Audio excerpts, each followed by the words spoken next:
Okay, top of the bill, Joe Smith Jr. versus Maxim Vlasov. Maxim Vlasov. This was a very good fight. Vlasov, was this the first time I've watched him? I often forget wherever I've seen people fight before.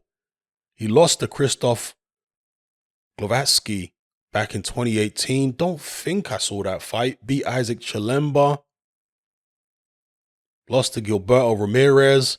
I may have seen him in the past, but I'm not sure. Actually beat Rakim Chakiev. I've seen Chakiev loads of times.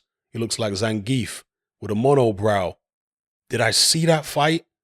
Maybe I did. That was back in 2016. Was that the Alexander Povetkin show? No, it wasn't. Oh, that's the one where he fought the British-Nigerian guy whose name escapes me for a second. Chakiev, that is.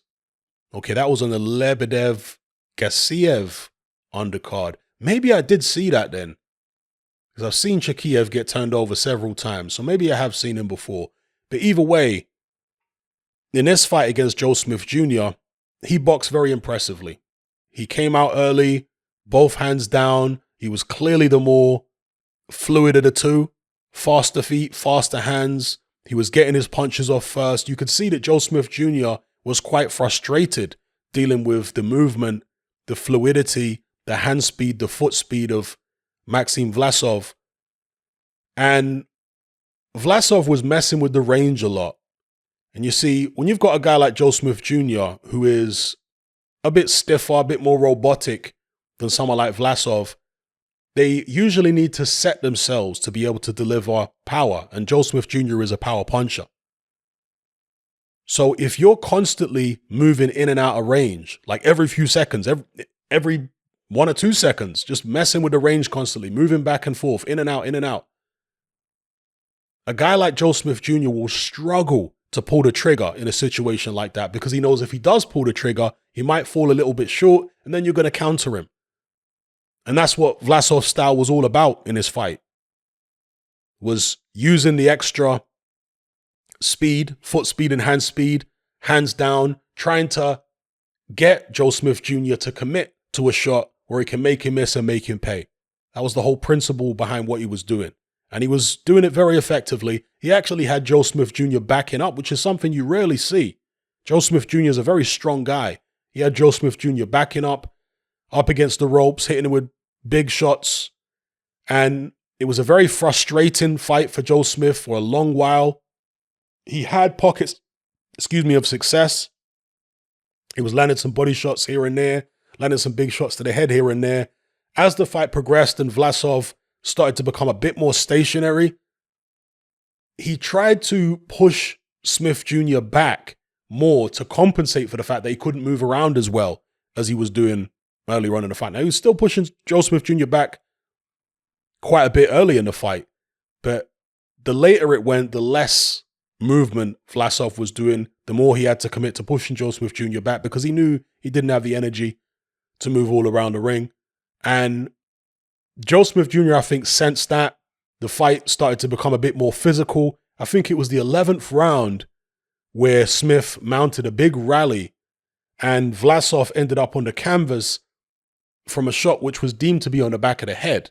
Now, some referees, I think, would have called that a knockdown, the way that Vlasov went down. The crowd were very unhappy with the referee's decision. They were booing. Vlasov took quite a bit of time. Then he eventually got up and the fight continued into the 12th round. Again, very, very good action. Great effort from both men. At the end of the 12 rounds, I didn't score it round by round, but I did feel like Vlasov had won the fight, particularly for all the work he did in the early portion of the bout. The scorecards were very close, so it's not like you've got some horrendous cards here. You had 114, 114, and you had 115, 112, 115, 113 for Joe Smith Jr. I'd have to go and watch the fight back and score it round by round to tell you whether I have an issue with these scorecards. They're relatively close.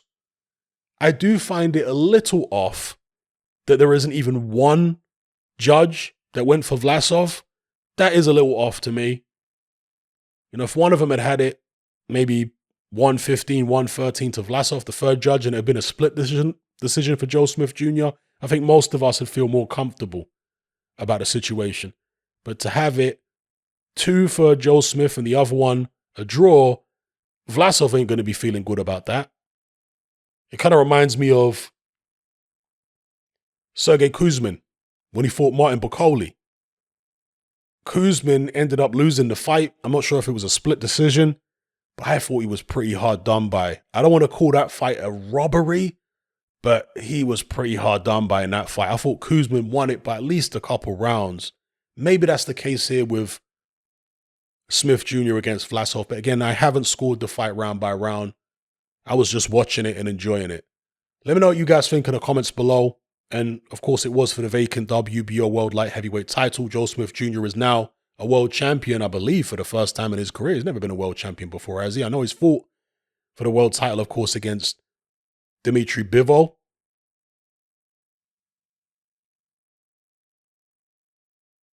No, I don't think he's ever fought. He's never won a world title before. I'm sure he hasn't. So this is the first time of him winning a world title as a vacant title. Pretty fortunate, to be honest with you. Let me know what you guys think in the comments below. I'll be very interested to see your scorecards. How did you have it? And those of you who thought that Joe Smith Jr. legitimately won, give me your scorecard and explain why you scored it the way that you did. All right? I'm out.